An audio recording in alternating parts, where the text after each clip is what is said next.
What would you do if the queen of your land, the most powerful woman you knew, whispered that her crown wasn't enough, that she needed to call on something darker to keep her throne?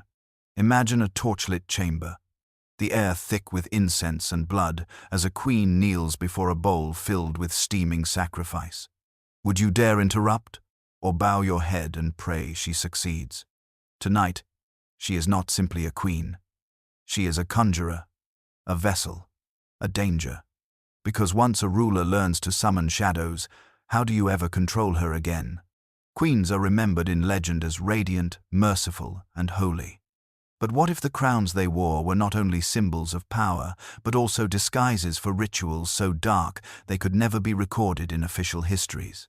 Behind gilded doors and silk curtains, queens across the ancient world were whispered to have sought power not through armies or treaties, but through bargains with shadows. What does a ruler do when prayer isn't enough?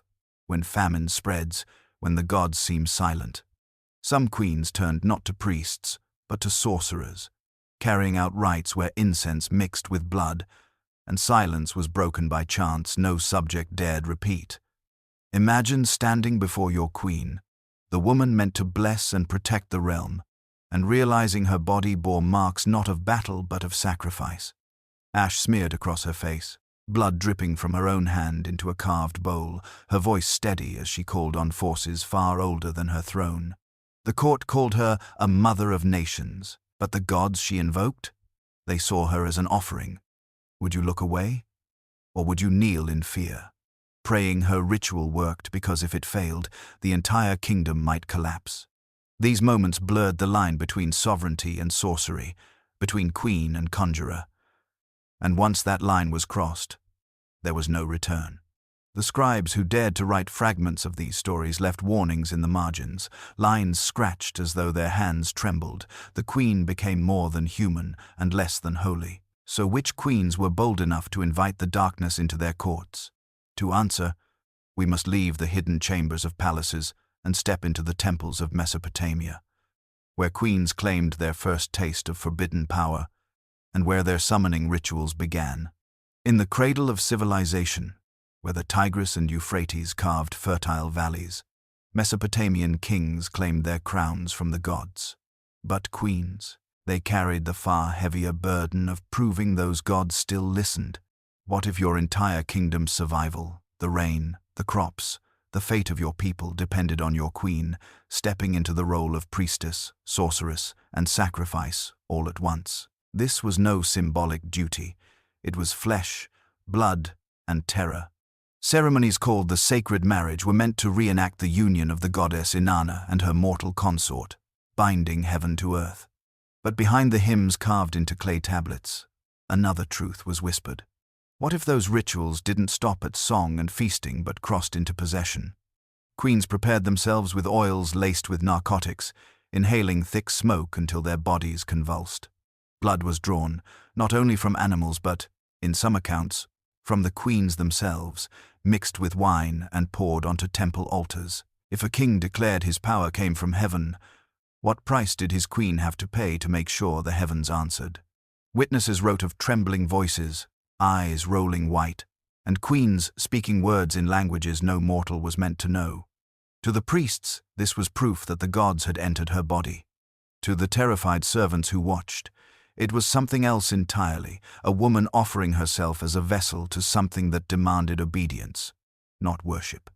But once a queen allowed herself to be a vessel, how could anyone be certain it was still her speaking, and not something that had taken her place? The danger wasn't only spiritual. These ceremonies gave queens terrifying leverage. If a queen claimed she had spoken directly with a god, who in the palace could deny her? Who could challenge her authority, knowing that to oppose her was to risk angering the divine? When religion, politics, and sorcery merged, the throne itself became an altar, and the queen sitting upon it was no longer just human. And yet, even the queens of Mesopotamia were only at the beginning. What if there was a land where queens did not just channel the gods, they believed they could become them? That land was Egypt, where women draped in gold and linen took on the role of living goddesses. and where summoning dark powers was not hidden in shadows, but displayed in rituals so terrifying they shook the very foundations of the Nile. Because if Mesopotamia birthed the first queens to dabble in forbidden rites, Egypt perfected the art, turning queens into something more than rulers, and far more dangerous than mortals. Egypt, a land where stone temples rose like mountains, where the dead were entombed in gold, and where the living claimed to be gods. Here, queens wielded a kind of power that blurred the line between mortal and divine. But what if the women who sat beside pharaohs believed they could summon forces darker than the Nile at flood, forces that would bend not only kingdoms, but the afterlife itself, to their will? Queens in Egypt were not mere consorts. They were priestesses, mothers, and sometimes full-fledged rulers. And while kings were linked to gods like Horus and Ra, queens often turned toward deities with shadows in their names. Hathor in her bloodthirsty form, Sekhmet, the lioness of slaughter, and Isis, mistress of sorcery. What if the queens who ruled as living goddesses also whispered to demons in the dark? Ritual papyri, fragments hidden in tombs, describe ceremonies where queens invoked Isis not with prayers but with offerings of blood, fire, and binding spells. They burned hair, mixed poisons, and carved names into wax figures to curse enemies both inside and outside the court. Imagine standing in a temple lit only by oil lamps, watching the queen herself chant while priests trembled, knowing that her words might mean life or death for you. Would you kneel in awe or run in terror? One queen, Ahmose Nefertari, was revered as a goddess in her own lifetime, but legends claimed she learned to bind the Ka, the soul of others, trapping them in limbo between life and death. Others, like Hatshepsut, used rituals to portray themselves not as women, but as male gods, reshaping their bodies in statues and ceremonies until their subjects believed divinity itself flowed in their veins. But what if this transformation wasn't just political theater? What if the rituals convinced the queens themselves that they no longer needed gods because they were gods? The dark side of this power emerged in fertility rites, ceremonies meant to ensure the Nile flooded and the crops survived. Queens stood in sacred spaces where animals were dismembered, their entrails read like messages from the underworld. The blood was sometimes smeared on altars, sometimes on the queens themselves. What if your ruler walked through the palace, still marked with the blood of a ritual sacrifice, claiming it was the seal of a goddess? Would you dare doubt her? But the most chilling rituals were not about crops or politics, they were about control over death. Egyptian queens were buried with spellbooks like the Book of the Dead, texts that promised not only safe passage to the afterlife, but domination over it. Some accounts suggest queens performed pieces of these rituals while still alive, drawing upon the powers of Osiris and Anubis to curse rivals. What does it mean when your queen believes she has power over your soul, in this life and the next? In public, these ceremonies were cloaked in the language of piety, but in private, the truth was whispered differently. Queens gathered select attendants, servants sworn to silence, and carried out rites that left participants pale with fear. Wax figures buried in palace gardens, bowls filled with strange concoctions that smelled of rot, and chants that no one outside the circle was ever supposed to hear. Would you dare to speak of what you saw, knowing that a single curse could erase your family line forever?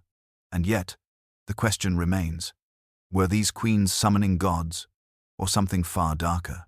Some scholars argue that the rituals opened doors not to divine beings but to demons, forces that thrived on fear and sacrifice. To the queens, it didn't matter. Power was power, whether clothed in gold or cloaked in shadow. But what happens when a queen calls upon powers that even priests fear to name? What happens when her ambition outweighs her humanity? Because Egypt was only one chapter in this story.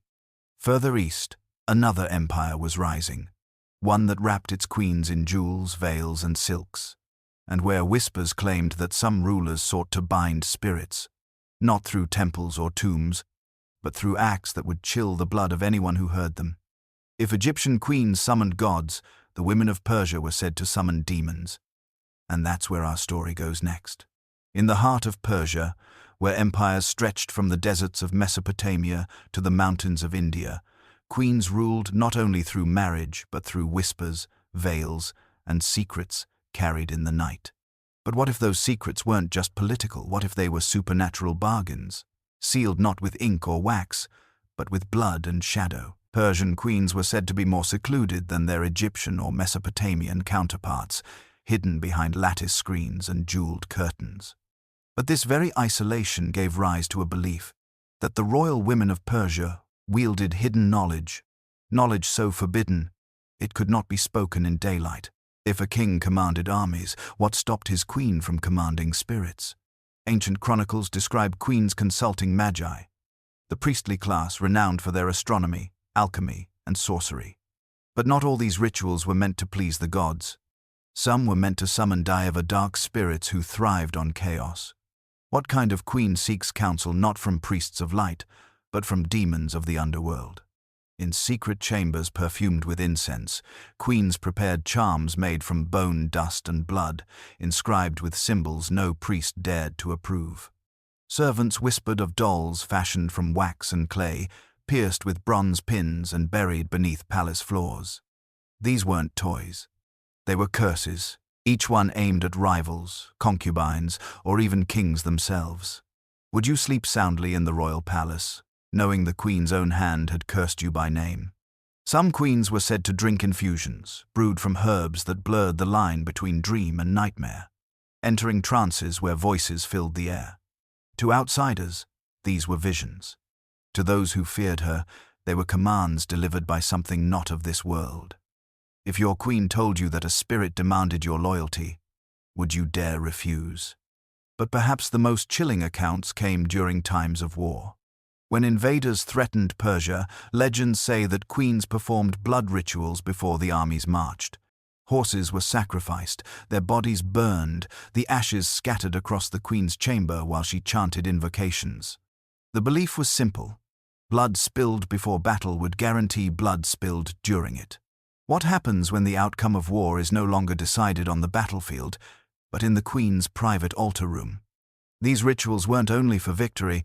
Some queens sought immortality itself. Persian folklore speaks of royal women who consumed concoctions mixed with mercury, arsenic, or powdered gemstones, believing that such poisons would harden their bodies against decay. In reality, these mixtures destroyed them slowly, leaving their skin pale and their eyes hollow. Yet the people saw this wasting away as proof that their queen was touched by forces not of this world. What if the sickness of your queen wasn't illness at all, but the mark of her transformation into something no longer human? And here lies the most terrifying truth. Queens didn't act alone. Networks of handmaidens, advisors, and midwives became accomplices, learning to prepare the charms, to dispose of the remains, to whisper the incantations in unison. It wasn't just one woman wielding dark power, it was an entire court, bound together by shared secrets. What happens when darkness becomes not the practice of a queen, but the culture of a palace? Yet Persia was not unique.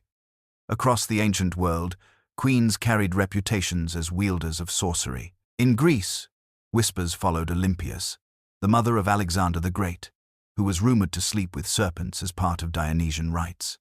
Some said she drank blood, believing it gave her the strength of gods. In Rome, empresses were accused of summoning spirits to curse their rivals, their homes littered with amulets, bones, and jars of blood hidden behind walls. Why do so many empires, across so many centuries, all tell the same story, queens turning to dark powers when crowns were not enough? The answer may lie in the nature of their rule. Queens lived in worlds where men wrote the laws, led the armies, and signed the decrees. But in the shadows, queens carved out their own kingdoms, wielding tools no king could match. While men fought with swords, queens fought with fear, with mystery, with whispers of rituals no one dared to confront. What greater power is there than the suspicion that your ruler could summon spirits to destroy you without lifting a blade? And so, generation after generation, the myths endured. Queens who drank blood in gold chalices. Queens who carved symbols into palace walls. Queens who stood on rooftops at midnight, their arms outstretched to the moon, whispering to beings only they could hear. Did all of it happen? History may never prove it, but the fact that it was believed deeply, widely, and consistently is proof enough of the terror it inspired. But here's the question we must ask. When queens summoned these dark powers, were they seeking protection for their kingdoms or revenge for themselves? Because the line between defender and destroyer is razor thin, and one wrong step could transform a mother of nations into a figure of pure dread. And if Persia showed how queens could cloak their rituals in secrecy, Europe would show us something even more disturbing. There, queens and noblewomen weren't whispered about as witches in shadows. They were accused openly, dragged before courts, and burned in the public square, their dark powers feared, not just as rumor, but as undeniable fact. So what happens when the rituals of queens, once hidden behind palace walls, are thrust into the firelight of an angry mob? That is where our story goes next, into the witch trials of Europe, where the world's most powerful women faced the ultimate accusation, that they had consorted with the devil himself. What would you do if the queen you served was suddenly accused of witchcraft? Imagine the whispers spreading through a cold stone castle. The queen burns herbs at midnight. The queen speaks to shadows. The queen summons storms with her voice alone. Would you protect her, or join the crowd calling for her death? Because in medieval and early modern Europe, queens could not hide behind temple walls or golden veils. Their rituals, real or imagined, were dragged into the streets. And once the mob smelled smoke, even a crown could not stop the fire. Europe was a land where suspicion spread faster than fire, and queens, despite their power, were not immune. What if every prayer you whispered, every herb you burned, every charm you carried was twisted into evidence of sorcery? For queens, whose lives were steeped in ceremony, this was a constant danger. Rituals meant to ensure fertility or protect the throne could be rebranded as witchcraft with a single accusation. Take Joan of Navarre, Queen of England, who was accused of using sorcery to try to kill her stepson, Henry V. No evidence was ever proven, but the accusation was enough to tarnish her legacy. What does it mean when your enemies can destroy you with a single word? Witch. Queens often found themselves trapped. If they embraced ritual, they were witches. If they rejected it, they risked angering their people, who expected divine blessings. In France, Catherine de' Medici carried the stigma of poison, potions, and astrology. She surrounded herself with alchemists and seers, men who gazed into stars and mixed powders in secret chambers. Was she seeking to protect her children's reigns, or to bind her rivals in death? What if the same powders meant for healing were also recipes for slow poison, slipped into goblets at courtly feasts?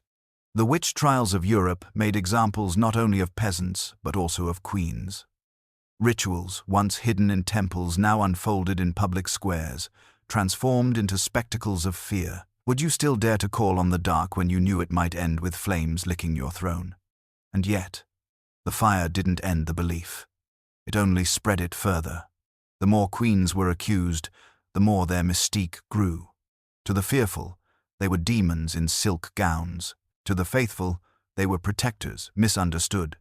But if Europe burned queens for witchcraft, another empire to the east embraced it, making sorcery not a crime, but a tool of power. That empire was China, where empresses and concubines wielded rituals of shadows not only to summon spirits, but to eliminate rivals in ways that terrified even the most hardened officials. China's imperial palaces were vast labyrinths of jade corridors and golden halls. But beneath the painted dragons and perfumed gardens, they were also cages of paranoia. What if every smile at court was a mask, and every rival concubine hid a dagger behind her sleeve? In a world where emperors had dozens, sometimes hundreds of wives and consorts, the struggle for influence was relentless, and for some empresses, the answer was not diplomacy or charm, but the summoning of darker powers. The palace was not just a home, it was a battlefield of spirits.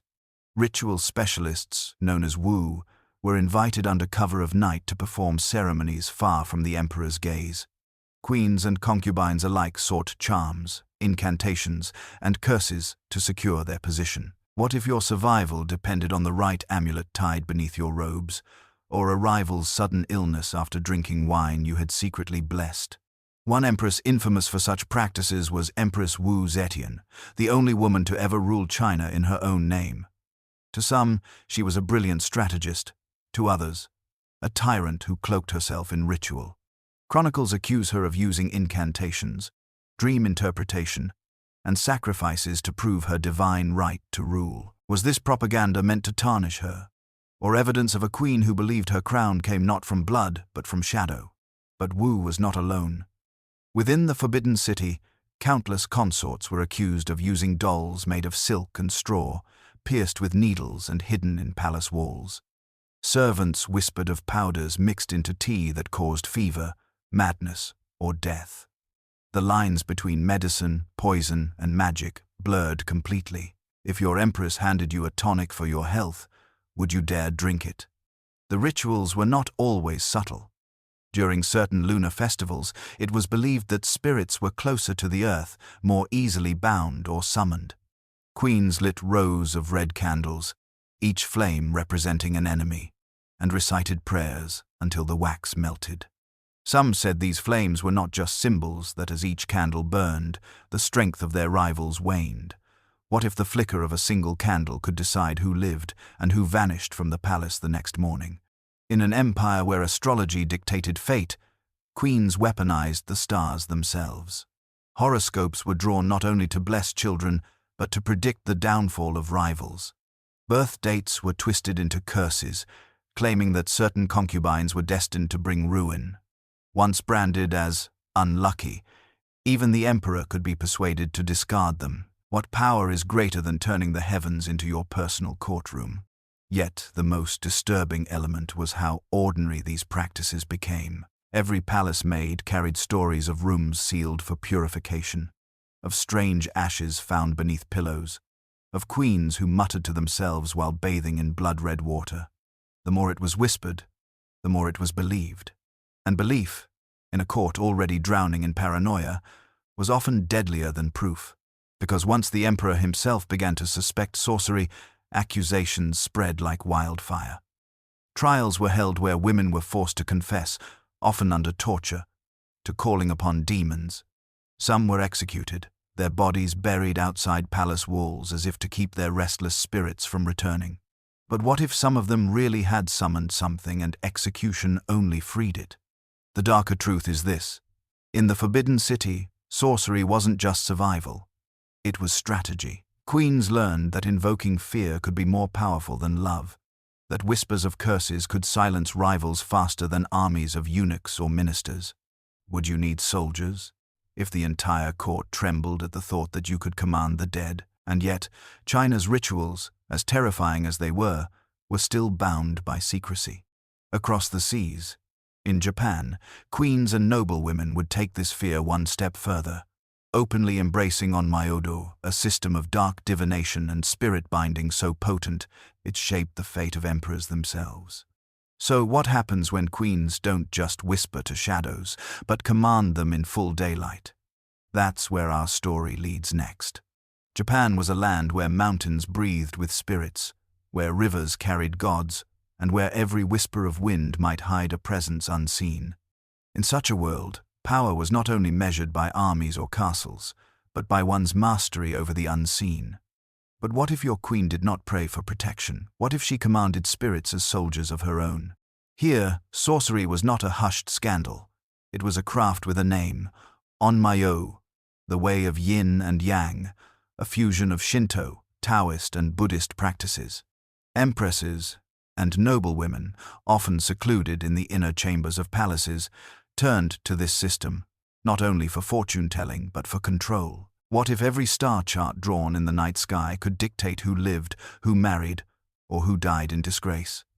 Onmyoji court sorcerers were summoned to calculate auspicious days, but queens often went further, learning the incantations themselves. Some rituals involved paper dolls, known as hitogata, which bore the name of a rival. These dolls were washed down rivers, carrying away evil, or, as some whispered, carrying away the life of the person they represented. Would you sleep soundly knowing a doll with your name floated downstream, cursed by your empress's own hand? Legends tell of Empress Kogyoku, who during times of unrest turned not only to ministers but to shamans, seeking guidance through fire rituals, where offerings crackled and shadows twisted into shapes no one dared to name. Other noblewomen were said to visit hidden shrines at night, leaving offerings of hair, fingernails, or even drops of blood, hoping to bind the loyalty of their lovers or doom their rivals. What if the woman who bowed before you in daylight had already sealed your fate in midnight ritual? Japan's belief in kami spirits, dwelling in all things, gave queens a terrifying weapon. If everything held a spirit, then anything could be cursed. Ink, threads of silk, even a single needle could become vessels of destruction. One record describes a noble lady accused of piercing a straw effigy beneath the palace veranda, chanting until the effigy bled. The next morning, her rival collapsed, struck by a sudden illness. Coincidence or curse? No one dared ask. When fear itself can kill, does it matter if the curse is real? The most feared ritual was the Ushi no Toki Mairi, the ox-hour shrine visit. At the darkest hours before dawn, women were said to slip away to shrines dressed in white, their faces painted with ash, hammering nails into straw dolls attached to sacred trees. Every strike of the hammer was a strike against their enemy. If you heard the sound of nails echoing in the shrine at midnight, would you dare step closer or run, knowing your name might be the one whispered with every blow? Queens and noblewomen who engaged in these practices walked a razor's edge. To the emperor, such rituals could be proof of divine favor or proof of demonic treachery. Those who succeeded were revered as living channels of balance, women whose power rivaled even generals. Those who failed were branded as witches, cast out, or executed. Would you gamble your life, binding spirits, knowing one misstep could summon not salvation, but damnation? Yet in Japan, unlike in Europe, sorcery was never fully stamped out. It lived on, woven into the culture of the court, into festivals, into the way people understood fate itself. Queens may have lost their thrones, but the rituals endured. And so the image remained, of a woman draped in silk, bowing to the emperor in daylight, then kneeling before a shrine at midnight with blood on her hands. But if queens in Japan could command spirits in the open, what happens when queens in Africa claimed they could command not just the dead, but the forces of nature itself? From the deserts of Nubia to the kingdoms along the Nile, stories tell of queens whose rituals shook the earth and split the skies. And that is where our story turns next. Africa was a land where the Nile carved kingdoms from the desert, where drums echoed into the night, and where queens ruled with a ferocity that terrified their enemies. But what if these queens believed they could summon not just soldiers to defend their thrones, but storms, spirits, and the dead themselves? In Nubia, the Kandakis warrior queens were said to command more than just armies. Legends tell of queens who called upon ancestral spirits before battle, their rituals marked by fire, blood, and the rhythmic pounding of drums that made soldiers believe gods themselves marched beside them. Would you dare raise your sword against a queen who claimed thunder as her ally? The people believed that queens carried a direct connection to the divine, and with that belief came rituals that blurred the line between religion and sorcery. In Ethiopia, some rulers were said to summon rain through offerings that mixed milk, honey, and blood poured onto sacred stones.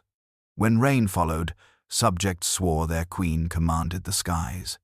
What if a ruler could feed the clouds with sacrifice and starve her enemies with drought? But the most feared rituals were those of protection. Queens were said to anoint themselves with potions of ash, herbs, and animal blood, claiming their bodies became untouchable in battle. Servants whispered that blades turned aside, arrows splintered in the air, as if unseen spirits shielded their queen. Whether truth or terror, the effect was the same. No enemy marched with confidence against her. When fear itself becomes a weapon, do you need an army at all? Some queens were even accused of practicing necromancy, speaking with the dead in tombs by night. Warriors who fell in battle were said to be called upon in spirit, their voices guiding the queen's decisions. Imagine standing in a dark chamber lit only by fire, your queen speaking into the silence and hearing an answer. Would you call it madness, or would you call it power? To their enemies, these queens were witches. To their people, they were protectors who wielded the forces of nature itself. But one truth was undeniable.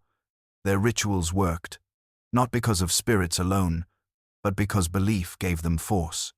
Armies fought harder, enemies trembled deeper, and kingdoms endured.